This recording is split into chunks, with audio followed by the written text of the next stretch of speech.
All right, so in this video, we'll talk about Lewis dot diagram. So Lewis was a scientist, and he said since the chemical properties or chemical behavior of any element depends upon the valence electrons, so why not take the valence electrons and show them around this symbol?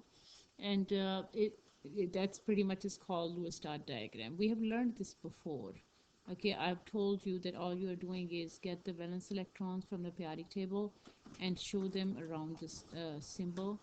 Okay, so you have 13, 14, 15. So you have like carbon is here. That means carbon has 4 valence electrons. And the way you want to do is just like a Hund's rule. It's not that the Hund is a rule for this, which it's just an example that you have to put one in each side before you start pairing them up. So I don't want you to sprinkle them around. So you have to do one on each side. So nitrogen has 5 valence electrons.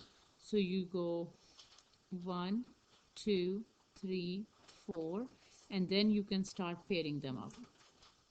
So this is called dot diagram. So you have 1, 2, 3, 4, 5, 6, and 7. So there are 7 valence electrons. Boron has 3 valence electrons. This is pretty much it. This is the dot diagram, Lewis dot diagram of the elements. And we have learned this before. Um, but what we want to learn today is that if I see any unpaired electron, like I see this, whenever I see any unpaired electron, I will like to pair them up because every element likes to complete its octet. If you remember the octet rule, the rule of 8, okay, according to the octet rule, every element wants to have 8 valence electrons, okay. So if fluorine has 7, fluorine would like to have 8 valence electrons. So the only option fluorine has is to gain one, okay, make an anion, but that's an ionic bond. But if fluorine does not have any metal to play with, then the other option fluorine has to share one, okay, and once you share, we call it a covalent bond. So we are going to talk about the valence, the dot diagram of covalent compounds. Like when they're sharing electrons, then how do you do the dot diagram of the compounds who are sharing electrons? So let's say we have, let's talk about some basic things first, like hydrogen. Hydrogen has only 1 valence electrons. So if I have H2, that means I have 2 hydrogens. So the 2 hydrogens, they come close together and their valence shell will overlap and they share the 2 electrons. So that's it. This is a dot diagram of H2. Okay. Then let's say I have Cl2. So each chlorine has 7 valence electrons, 1, 2, 3, 4, 5, 6, and 7. And the one that is unpaired is the one that they will share. Now you have to use some common sense here that you don't want to do 1, 2, 3, 4, 5, 6, and 7, and then you do this chlorine here, this one, and you're like, okay, I'm going to share it like this. So use some common sense that the ones that are unpaired electrons, you will face them together and then bond them. So there is a covalent bond. So this is a dot diagram of Cl2. Now let's say I want to do the dot diagram of HCl. So hydrogen has 1 valence electron and chlorine has 1, 2, 3, 4, 5, 6, and 7 valence electrons. So 1 valence electron of hydrogen bond with 1 valence electron, the lonely electron of chlorine. So here is the dot diagram of HCl. So it is just that simple that you have to pair up all the unpaired electrons. Now, it is simple when it is only 2 elements, but when you have more than 2 elements, like more than 2 atoms even, so you have nitrogen and 3 hydrogens. So then the question is that who is going to be in the center, because you need somebody in the center who can bond on all sides. Now if you pay attention, hydrogen has only 1 valence electron, and all of the halogens, okay, halogens is what, group 17, they have how many valence electrons? 7. So if they have 7 valence electrons, no matter which halogen it is, they are only going to make one bond and they have completed their octet. It is 2, 4, 6, and 8. And same thing, hydrogen has only one. So once it bonds, it completes it. It is done. It cannot share anymore. So hydrogen and fluorine will never be the central element. Okay, never be the central element, because you need somebody in the center who can play in all four corners. I need somebody in the center who can play all around, okay, like carbon. So hydrogen and fluorine, or I mean hydrogen and halogens, will never be the central atom. Okay, that's one thing you need to remember. If carbon is there, carbon will always be the central atom. Okay, if no carbon, then whoever is the least electronegative element, I mean electronegative, I should say the least number of atoms, will go in the center. So if you have one nitrogen and three fluorines, that means nitrogen, the one that is only one, goes in the center. If you have one Se selenium and two bromines, then the selenium will go to the center. So there are a couple, as I'm saying, hydrogen and halogens will always be the terminal, the outside at atoms. They will never go in the middle. If carbon is present, carbon will always be the central atom. If carbon is not present, then whoever is one atom goes in the center. So once you arrange them around, you need to count the number of valence electrons and make sure that you have even number of electrons available. Okay, and if you have extras, then you can make double bonds with them. So we will see how that goes. I will make sure that every electron is bonded and everybody must get 8. So you will not stop until everybody has 8. So the goal of the Lewis dot diagram is, that everyone gets 8 electrons. Okay, except there are exceptions.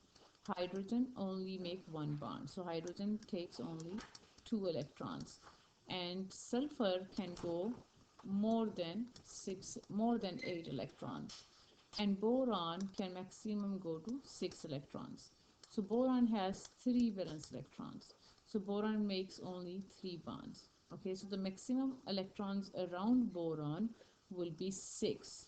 Okay, maximum electrons around hydrogen will be only 2, but everybody else must get 8 electrons. So you're not going to stop unless everybody has 8 electrons, except 1, 2, and 3. Okay, except this, everybody must get 8. So let's talk about CH4. Okay, let's see how many. Your first step is count valence electrons. So if you look at the periodic table, carbon has 4 valence electrons and each hydrogen has 1 valence electron. Now how many carbons do you have? 1. And how many hydrogens do you have? 4. So how many total electrons you have? Add them together, you have 8 electrons. Okay, your second step is divide by 2. Okay, because a bond, which is a line like this, or a pair, okay, which shows like this, is always 2 electrons. Okay, so you always divide by 2.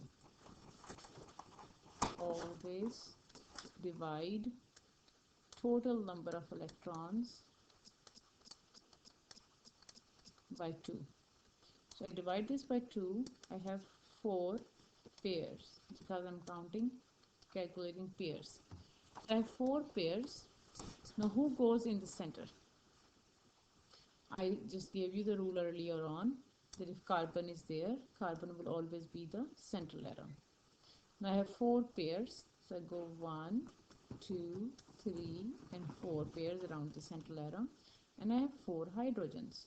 So I put 1 hydrogen on each side, and that is the dot diagram of CH4. Hydrogen makes only 1 bond, so hydrogen doesn't go beyond 2. Okay, so hydrogen is happy. And if I need to make sure that everybody else is 8, so carbon, you count 2, 4, 6, and 8, because each line shows 2 electrons, because each line represents that there is 1 electron from this element and 1 electron from this element is being shared.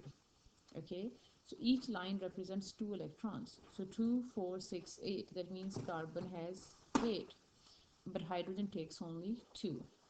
So one more time, what I did, I went to the periodic table. I see that carbon has 4 valence electrons and I have only one carbon. So 4 times 1 is 4. Hydrogen has 1 valence electron and I got 4 hydrogens right here. So 1 times 4, so this is the total is 8. You always divide by 2 because you're counting pairs. So altogether I had 4 pairs. So I spread the 4 pairs around. Now let's do the other example. What was the other example that I had to do? Okay, the other example is NH3. So let's do the total first. Nitrogen has 5 valence electrons. Multiplied by 1, you have 5. Hydrogen has 1 valence electron. Okay, multiplied by 3, so you have 3. You add them together, you get 8. Always divide by 2, so you have 4 pairs. So who goes in the center? Whoever is one atom. If carbon is not there, then whoever is one atom goes in the center. So I put nitrogen in the center. I have 4 pairs. So 1, 2, 3, because I have only 3 hydrogens. I put 3 hydrogens on one side, 3 sides, and I have one more pair, but I don't have any element to bond with. So I show it as a lone pair. Okay, lone pair or free electrons. These are called lone, L-O-N-E, lone pair or free electrons. Okay, so nitrogen has 2 free electrons or lone pair and 3 bonds. So this is a dot diagram of NH3. So let's do oxygen. Okay, oxygen has 8 valence electrons. Okay, multiplied by 2, because I have 2 oxygens, it is 16. Divided by 2, you have 8 pairs. 8 pairs. So I have 2 oxygens only and I have 8 pairs to deal with. So oxygen and oxygen, I make one bond. Okay, then I have 1 pair, 2, 3, 4, 5, 6.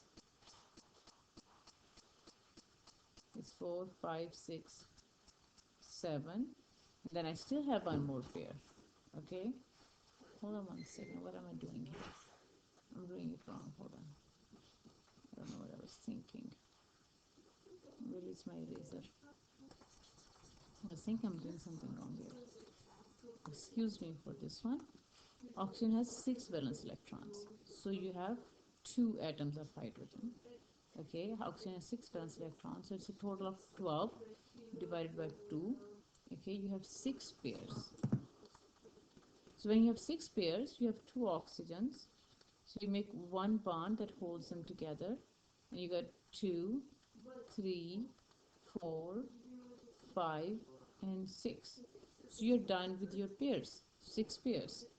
Okay, again oxygen has 6 valence electrons. 6 times 2 is 12. Always divide by 2. 6 pairs. 1, 2, 3, 4, 5, 6. But I told you your goal is that everybody gets 8. So this oxygen has 2, 4, 6, and 8. But this oxygen doesn't have 8. Okay, it is 2, 4, and 6.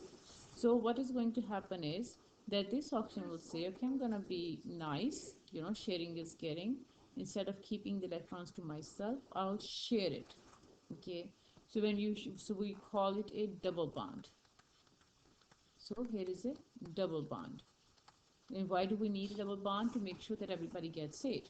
So instead of the 2 electrons just giving to one oxygen, you are sharing between the 2 atoms.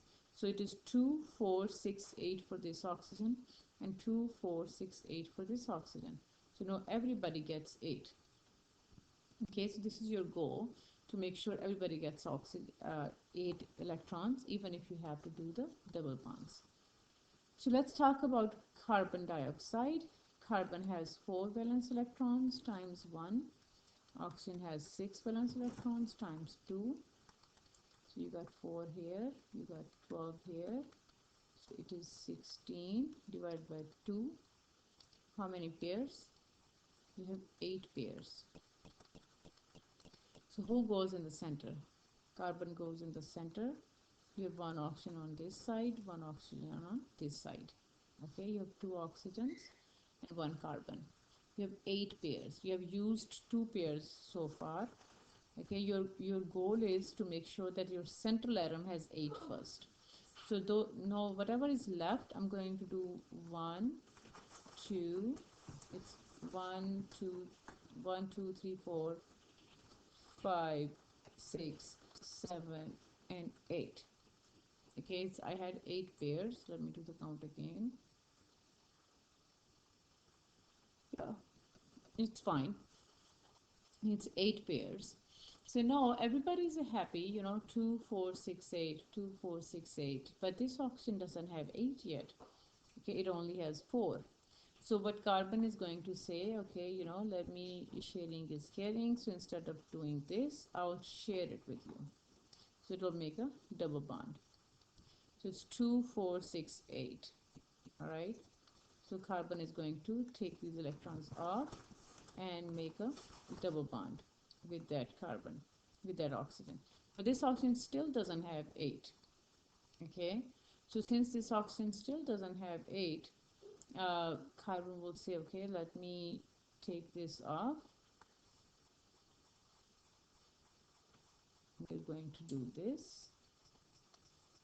That you share this one, okay, and make a double bond here. So now 2 4 6 8 2 4 6 8. Well, I think you did not understand this, so let me do it again. You had 8 pairs, so you go, carbon goes in the center, one bond here, one bond here. You use 2 pairs. Okay, so and we use 2 here, so it's 4 pairs we used. So I have 4 more pairs. So let me do this. I'm going to use 2 pairs here and 2 pairs here. Okay, that way we have even distribution. But you see that both of the oxygens don't have 8 yet. 2 4 6 2 4 6. So now carbon will say, let me share these with you. So carbon will take this off and take this off and shares one on this side and one on this side. Okay, so that makes CO2. So carbon has a double bond on this side and a double bond on this side, and now everybody has 8. So this is how we do the dot diagram of covalent compounds. So I have nitrogen left, and let me do nitrogen on a separate page. Nitrogen, there are 7 valence electrons. No, I don't know why I'm doing 5. There are 5 valence electrons, so 5 times 2 is 10. So there are 10 total electrons that I have. Always divide by 2. I have 5 pairs. So if I have 5 pairs, I have 2 nitrogens. So it's 1 pair goes right here. Okay. 1, 2, 3, 4, and 5. So I used my 5 pairs. Okay. But if nobody has, both don't have 8 yet. So they'll say, okay, let me make this. I will share this right here. Okay, but it is still not 8. Then it will say, okay, let me share another one. So you share this one here, and now you will see it has 8. 2 4 6 8 2 4 6 8. So everybody has 8, and this is called triple bond. Okay, triple covalent bond. So we have single covalent bond, we have double covalent bond, and we have triple covalent bond. This is the maximum number of bonds that you make. Okay, triple covalent bond. But this is how we do the dot diagram of for covalent compounds. Um, that's it. I'll talk about polyatomic ions in the other movie. So just do some practice on Lewis dot diagram of covalent compounds.